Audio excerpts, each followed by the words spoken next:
Today, in much of the world's developed nations, we take many things for granted. Cheap clothing, medicine, available foods, etc. But these things weren't always as available as they are now.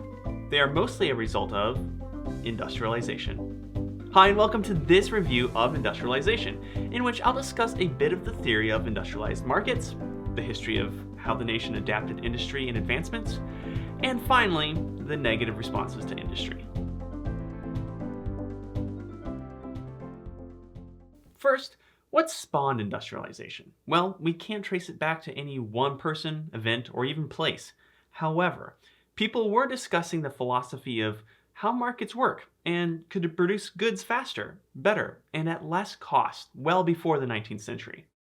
The book, The Wealth of Nations, was written by Adam Smith in 1776, and lays out an approach to production that would redefine how individuals and companies made things. Smith argued that there are several ways to industrialize, or make things more efficient, in production.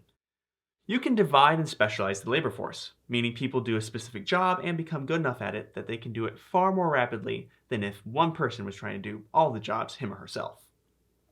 Smith also argued that external forces such as taxes, monopolies, and lobbies would prevent efficient production, so ideas were swirling around the coffee houses of England when it happened. Mechanization. Machines and things like steam power, electricity, and combustion engines exploded onto the scene of the 19th century. All these innovations happened relatively quickly, and as a result, London, along with other major cities across Europe and America, jumped into the industrial age. This is what gives us the sooty and depressed look of London conveyed by Charles Dickens and others. Coal burning was everywhere. Massive groups of specialized labor were present in most businesses. Technology was allowing for things like conveyor belts, which led to assembly lines, light bulbs, which led to longer work hours, and large machines, which meant new jobs in maintenance and engineering.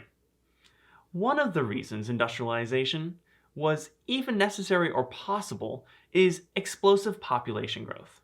Far more people were being born, and that meant demands were increasing as well. This new population growth was almost exclusively urban, which means more people lived in cities. Even the people in the countryside would move to the cities because there were far more jobs and resources available. Fewer and fewer people were farming, and frankly, fewer people were needed on farms, since tractors could help one person do the work of 20. For example, in America in 1820, only 7% of people lived in cities. By 1920, more than half the population, at 52% of people, lived in urban areas. So, what are the ramifications of a growing population? Technological advancements, a total shift in agriculture to industrialization. Well, there are many views that continue to divide historians, sociologists, and economists. The most popular and diametrically opposed are free market capitalism and Marxism. Let's briefly dive into these. Marx, a 19th century German philosopher, opposed industrialization because, according to him, it degrades the worker. The factory worker, Marx argues, has less fulfillment in life. Quote, "Everything which the business owner takes from you in life and in humanity, he replaces for you in money and in wealth.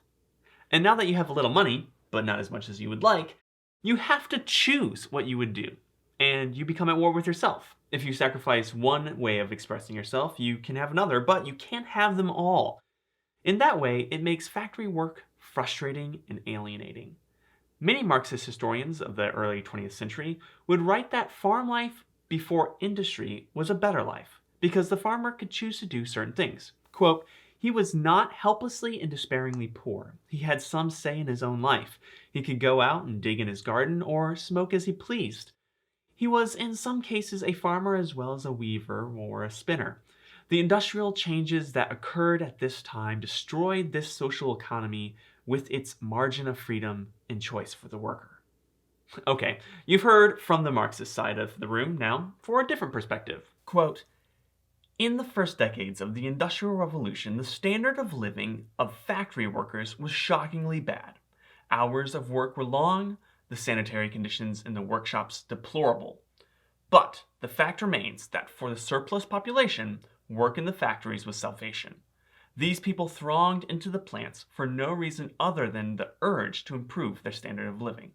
For Mises, free market industrialism was solving a problem: overpopulation and underproduction of goods, which would have only led to soaring costs a lack of supplies, and millions of people starving. He argued that most of the authors who wrote history of the conditions of labor under capitalism were ignorant of economics, which led to misinformation and propaganda. So there you go, a very broad overview of industrialization. I hope it helped. Be sure to like and subscribe to our channel, and as always, happy studying.